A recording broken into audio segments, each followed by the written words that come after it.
आज की ये रेमेडी सिर्फ और सिर्फ 2 इंग्रेडिएंट से बनने वाली है और ये 2 इंग्रेडिएंट से बनने वाली रेमेडी ना केवल आपके वाइट हेयर को वापस से रिवर्स करेगी ग्रे और ब्लैक हेयर में, बल्कि अगर आपको हेयर ब्रेकेज की प्रॉब्लम है, जो बीच से बाल टूट जाते हैं ना, उसकी प्रॉब्लम है तो उसे भी फिक्स करेगी। आपके डैंड्रफ को एकदम से छूमंतर कर देगी।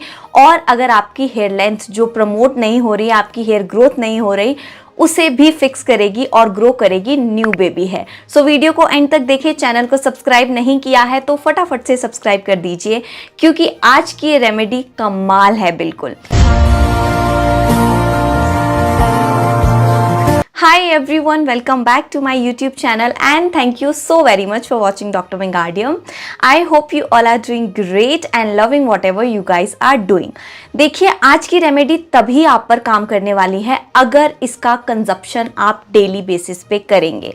लगानी तो है ही है ये रेमेडी, बट साथ के साथ आपका इसका इनटेक भी करना है। ये नहीं करना है कि आज खाई कल नहीं खाई, परसों खा ली, फिर ऐसे बिल्कुल ब्रेक नहीं देना है। एवरी डे आपको इसका कंजप्शन करना है। पर कंजप्शन किसका करना है, चलिए बताती हूँ।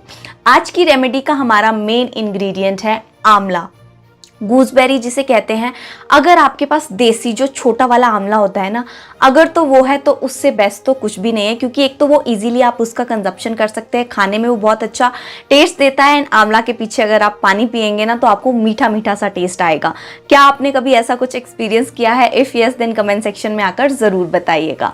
आंवला भरपूर है फाइटोन्यूट्रिएंट्स एंड एंटीऑक्सीडेंट से। बेसिकली ये क्या करता है, हमारे जो हेयर फॉलिकल्स है ना, उसमें जो सेल्स डेड हो गई है उनको रिजुवेनाइट करता है एंड न्यू हेयर फॉलिकल से रिप्लेस करता है। तो इस तरह से आपके जो वो हेयर वाइट हो गए थे, अब वो वाइट हेयर वाइट नहीं रहेंगे, वहां पे न्यू सेल्स एक्टिवेट होंगी और आपके वो वाइट हेयर ब्लैक हेयर में तब्दील हो जाएंगे। आंवला को आयुर्वेदा में दिव्य औषधि कहा गया है। That means heavenly medicinal plant. मतलब ये हर चीज को क्योर कर सकता है। अगर आपको कोई भी प्रॉब्लम है लाइक बालों से और स्किन रिलेटेड, अगर आपकी स्किन पे ग्लो नहीं रहता, आपकी त्वचा बहुत मुरझाई मुरझाई सी रहती है, तो आप डेली बस एक आंवला का कंजप्शन करिए and you will see the magic. Within a week आप देखेंगे कि आपके फेस पे एक अलग ही तरह का ग्लो आ रहा है। आपको अगर पिंपल और एक्ने हैं वो भी धीरे धीरे कम होंगे।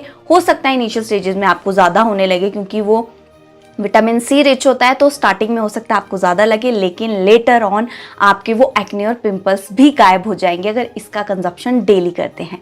सेकेंड इंग्रेडिएंट आज का हमारा है करी लीव्स। अब करी लीव्स के बेनिफिट्स के बारे में मैं आपको क्या बताऊं। करी लीव्स हमारी स्किन, हमारी बॉडी के लिए इतना इंपॉर्टेंट है। अगर इसका डेली हम कंजप्शन करते हैं, आपने साउथ इंडियन लोगों के बाल देखे हैं कैसे मोटे काले बिल्कुल ब्लैकिश होते हैं। रीज़न इसकी उनके जो खाना पीना है ना, मोरिंगा स्टिक्स वो खाते हैं अपने सांभर में, करी लीव्स का वो कंजप्शन करते हैं, ऑयल वो नेचुरल ऑयल्स यूज़ करते हैं। तो इसीलिए मैं हमेशा कहती हूँ कि जब भी आप कोई भी ऑयल अपने लिए खरीदे, थोड़ा सा इन्वेस्टमेंट कर लीजिए, लेकिन ऑयल हमेशा कोल्ड प्रेस्ड ही खरीदे।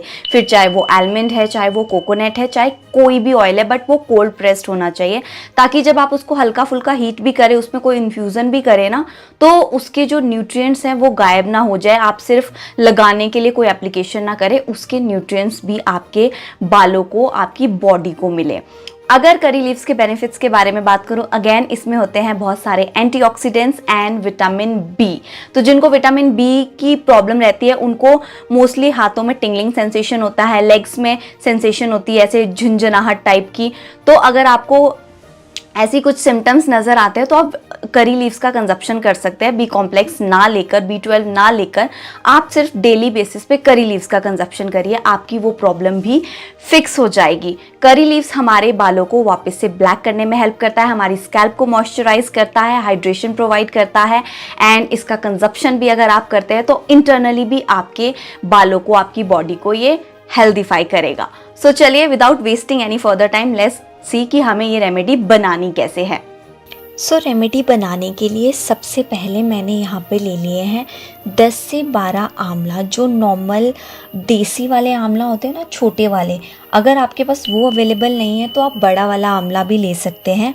उसको मैंने डिसीड कर लिया प्रॉपरली, सीड्स के साथ आप इसको यूज़ नहीं करेंगे। एंड इसके बाद आपने इसे कर लेना है ग्राइंड, दरदरा सा ये पिसेगा, फाइन पेस्ट नहीं बनेगा। एंड सेकंड इंग्रेडिएंट यहाँ पर मैंने लिया है करी लीव्स, जो कि हल्के ड्राई हैं। अगर आपके पास फ्रेश करी लीव्स हैं तो उससे बेस्ट कुछ नहीं है। ये दोनों मिलकर हमारी बॉडी में कोलेजन प्रोटीन को प्रोड्यूस करने में हेल्प करते हैं, जिससे न्यू सेल्स बनते हैं एंड डेड सेल्स रिप्लेस होते हैं। उसके बाद यहाँ पर अब मैंने ले लिया है एक आयरन वेसल। अगर आपके पास आयरन वेसल नहीं है तो अभी जाइए आप खरीद कर लाइए, जहाँ मर्जी से लेकर आइए, बट ये ऑयल इसी आयरन वेसल में बनेगा। तो ये भी एक मैंडेटरी चीज़ यहाँ पर है, क्योंकि इसका जो आयरन कंटेंट होता है जब वो हमारे बालों के कांटेक्ट में आएगा और जब हमारे बालों में लगेगा तो ये भी हमारे बालों को ब्लैक कलर पिगमेंट देने में हेल्प करता है। तो आपने यहाँ पर उसके बाद अपनी मनपसंद का कोई भी ऑयल ले लेना है। मैंने यहाँ सबसे बेसिक ऑयल लिया है, दैट इज़ मस्टर्ड ऑयल, जो हम घर में खाने के लिए यूज़ करते हैं। तो अब आप ये कंप्लेन नहीं कर सकते कि हमारे पास ये वाला ऑयल नहीं है या वो वाला ऑयल नहीं है। जो मस्टर्ड ऑयल होता है ना, उसमें इन्फ्यूज़ होने में थोड़ा सा टाइम ज़्यादा लगता है, लेकिन क्योंकि ये दोनों चीज़ें इतनी स्ट्रॉन्ग है तो ये इजीली इसमें इन्फ्यूज़ हो जाएगी। और आप जब इस ऑयल को प्रिपेयर कर लेंगे, इसमें जितनी भी ये रॉ चीज़ें बची हैं उसको आप एज इट इज़ बॉक्स में ही रहने देंगे, फेंकेंगे नहीं, तो ताकि जो उसकी थोड़ी बहुत और जो चीज़ें रही हैं, न्यूट्रिएंट्स रहे हैं, वो आपके ऑयल में आ जाए। आपने बिल्कुल जो लास्ट लेवल का फ्लेम होता है ना आपकी गैस का, उस पे इसे बनाना है। एंड सबसे पहले आपने ग्राइंड किया हुआ आंवला इसमें डालना है। जब ऑयल को ऑलमोस्ट 20 से 30 सेकंड हो जाए ना, हल्का गर्म ही होने देना है, आपने पूरा उसको ओवर हीट नहीं करना है। जब वो हल्का गर्म हो जाए, एटलीस्ट 20 सेकंड्स के बाद आपने उसमें आंवला डाल देना है, क्योंकि आंवला को पकने में टाइम लगेगा। और अगर आप ऐसे करेंगे कि पहले ऑयल को पका लें उसके बाद आप आंवला को पकाएंगे तो कोई फ़ायदा नहीं होगा, उसके न्यूट्रिएंट्स ऑलमोस्ट मर ही जाते हैं। तो हमें ओवर हीट यहाँ चीज़ों को नहीं करना है। आपको ना एक फ्रॉथ जैसी दिखेगी उसके ऊपर, जब ऑयल रेडी हो जाएगा वो सारा अपने आप वो झाग सी नीचे बैठ जाएगी। एंड आपको उस टाइम पे समझ जाना है कि आपका ऑयल अब रेडी है। एंड अगर उसके बाद भी आपको पता ना चले तो आप करी लीव्स का ना पत्ता थोड़ा सा हाथ से मसल कर देखिएगा, यू विल अंडरस्टैंड कि आपका ऑयल बिल्कुल तैयार हो गया है। एंड जो आंवला है वो भी हल्का सा गोल्डन हो जाएगा। कोई भी पानी उसमें नहीं रहना चाहिए, बिल्कुल मॉइस्चर आपके उसमें नहीं रहना चाहिए। एग्जैक्ट इस कलर का आपका हेयर ऑयल दिखना चाहिए, तो आप उसे स्टोर कर सकते हैं। मैंने भी काफ़ी क्वांटिटी में यहाँ पर बनाया है जो काफ़ी टाइम तक चलेगा। आप इस ऑयल को एज इट इज़ भी स्टोर कर सकते हैं। 5 से 6 दिन तक धूप में रखिए। एंड उसके बाद जो इसमें इंग्रेडिएंट्स थे बचे हुए, उसको आप सीव की हेल्प से अलग कर लीजिए, या अगर आपको पहले ही अलग करना है जिस तरह से मैंने कर लिया है तो आप ऐसे भी कर सकते हैं। ये कम्प्लीटली ऑप्शनल है। That's it for today's video. Again I am telling you कि अगर आप करी लीव्स और आंवला का कंजप्शन डेली बेसिस पे नहीं करेंगे, आपको रिजल्ट्स वैसे 100% नहीं मिलेंगे। तो इसका कंजप्शन बहुत ज़्यादा ज़रूरी है। इजीली आपको ये सब्जी मंडी में मिल जाएगा। 1 वीक का आप खरीद के ले आइए, ज़्यादा नहीं कह रही हूँ।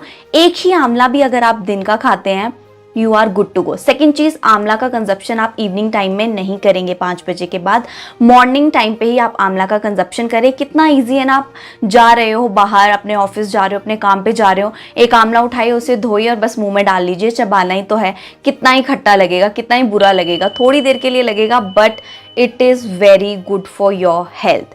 तो आप इसका कंजप्शन बिल्कुल स्किप नहीं करेंगे अगर आपको बेटर रिजल्ट्स चाहिए।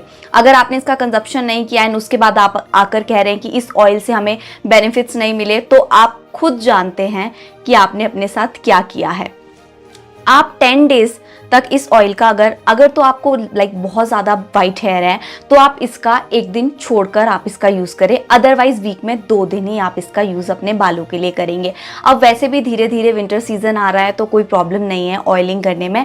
अगर आपको इसको ऑयलिंग की तरह यूज़ नहीं करना है तो आप इसका हेयर मास्क भी बना सकते हैं। आप कड़ी लीव्स को ग्राइंड कर लीजिए कर्ड के साथ, उसमें थोड़ा सा आंवला ले लीजिए, उसका जूस एक्सट्रैक्ट करिए या उसको एज इट इज़ लगा दीजिए, कोई प्रॉब्लम नहीं है। थोड़ा सा मेस क्रिएट होगा, but trust me journey. Results will be amazing. So that's it for today's video. See you in my next video. Till then, stay safe, stay healthy, and do not forget to like, share and subscribe to my channel. Bye bye.